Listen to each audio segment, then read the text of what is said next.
Hello everyone, मैं Sujit Kumar short ideas trending YouTube channel में आपका स्वागत है। आज हम लोग बात करने वाले हैं कृषि कानून 2020 क्या है और लोग इसका विरोध क्यों करें। क्या यह कानून किसान विरोधी है? इसका जवाब वीडियो के अंत में जरूर आपको मिल जाएगा, बने रहिए अंत तक मेरे साथ। इस कानून के विरोध में हरसिमरत कौर, जो फूड प्रोसेसिंग इंडस्ट्री मिनिस्टर थी, इस्तीफा दे दिया। इस विधेयक को संसद के दोनों सदनों के बाद 24 सितंबर 2020 को राष्ट्रपति की भी स्वीकृति मिल गई,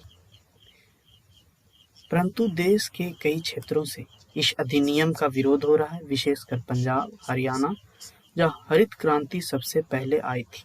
यदि कृषि की बात करें तो भारत प्राचीन काल से ही कृषि प्रधान देश रहा। मोहनजोदाड़ो, हड़प्पा संस्कृति में भी कृषि के विशेष व्यवस्था का अंश मिलता है। स्वतंत्रता के बाद से हमारे देश की आधी जनसंख्या कृषि पर आश्रित है, फिर भी यह हमारे जीडीपी में 15 से 16% ही कंट्रीब्यूट करती है। इसी संदर्भ में भारत सरकार ने 5 जून 2020 को 3 ऑर्डिनेंस या अध्यादेश जारी किया। यह ऑर्डिनेंस या अध्यादेश क्या है? अध्यादेश ऐसे कानून है जिसे सरकार द्वारा आपातकाल की स्थिति में लागू किया जाता है। ये भारत सरकार को तत्कालिक विधायी कार्रवाई करने में सक्षम बनाता है और इसे 6 माह के अंदर संसद के द्वारा पास होना जरूरी है। और इसमें पहला था farmers produce trade and commerce promotion and facilitation act 2020, जिसे हिंदी में कहते हैं कृषक उपज व्यापार और वाणिज्य संवर्धक व सरलीकरण अधिनियम 2020। इस अधिनियम के अनुसार किसान अपने उपज को देश के किसी भी हिस्से में किसी भी व्यक्ति या संस्था को बेच सकती है। पहले किसान अपने उपज को राज्य सरकार के एपीएमसीज मंडियों में बेचती थी, जहां बिचौलिए होते थे।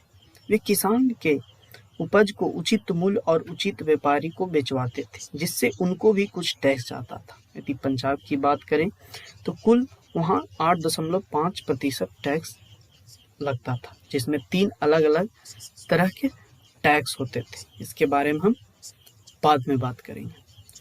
और दूसरा है farmers empowerment and protection agreement on price insurance and farm services act 2020, जिसे हिंदी में कहते हैं कृषक सशक्तिकरण और संरक्षण कीमत आश्वासन व कृषि सेवाकार अधिनियम 2020।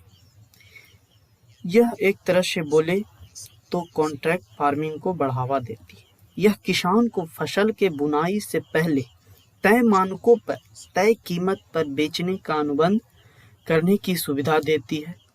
इससे किसानों को जोखिम कम और खरीदार ढूंढने में कहीं जाना नहीं पड़ेगा।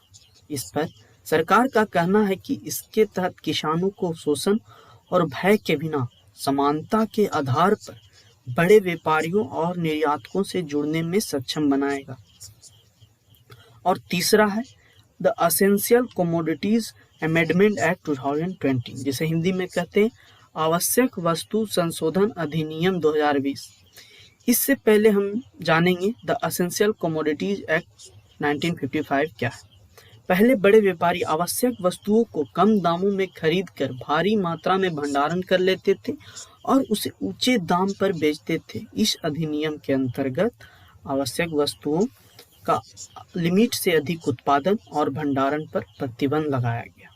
इस अधिनियम के अंतर्गत सरकार के द्वारा आवश्यक वस्तुओं की एक सूची तैयार की गई। अब एसेंशियल कमोडिटीज अमेंडमेंट एक्ट 2020 के अंतर्गत इस सूची से अनाज, खाद्य तेल, दलहन, आलू और प्याज को निकाला जा रहा है। अब इन वस्तुओं पर राष्ट्रीय आपदा और अकाल जैसे परिस्थितियों के अलावा सरकार का कोई कंट्रोल नहीं होगा। अब बात आती है कि इसका विरोध क्यों हो रहा है और वे कौन लोग हैं जो इसका विरोध कर रहे हैं। पहले किसान इन अनाज को राज्य सरकार की एपीएमसीज मंडियों में बेचा करती थी, लेकिन इसे अब बाहर बेचेंगे। तो इन मंडियों में जो बिचौलिए होते थे उनको टैक्स नहीं देना पड़ेगा। यदि हम पंजाब का उदाहरण लें, वहाँ 8.5 कुल टैक्स लगते थे, जिसमें 3% मार्केट फीस होते थे, 3% रूरल डेवलपमेंट और 2.5% इन बिचौलियों के होते थे। अब इनका इनकम रुक गया है, तो पंजाब हरियाणा जैसे राज्यों में इनका बहुत दबदबा है, इसलिए वे इसका विरोध कर रहे हैं। और कुछ प्रदर्शनकारियों का यह भी कहना है कि इस कानून के आने से एपीएमसीज मंडियां खत्म हो जाएगी। अब दूसरी बात यह है कि अनाज, दलहन, खाद्य तेल, आलू और प्याज पर राष्ट्रीय आपदा और अकाल के अलावा सरकार का कोई भी कंट्रोल नहीं होगा। तो प्रदर्शनकारियों का इसमें कहना है कि बड़े व्यापारी इन वस्तुओं को अधिक से अधिक मात्रा में स्टोर कर लेंगे और इसे अधिक दामों में बेचेंगे। यदि इस पर मेरी राय लें तो पहले 2 बिल से मुझे कोई प्रॉब्लम नहीं। हाँ, वाकई तीसरे बिल में कुछ सुधार की आवश्यकता है। सरकार के अनुसार किसान अधिक उपज कर सकते हैं और परंतु छोटे किसानों के पास स्टोरेज की व्यवस्था नहीं होती है। फिर भी बड़े किसान जिनके पास 100-200 बीघा जमीन है, वे इसे स्टोर कर सकते हैं, परंतु छोटे किसान इसे तात्कालिक कम दाम पर बेचने में मजबूर होंगे और बड़े बड़े व्यापारी इसे कम दाम में खरीदकर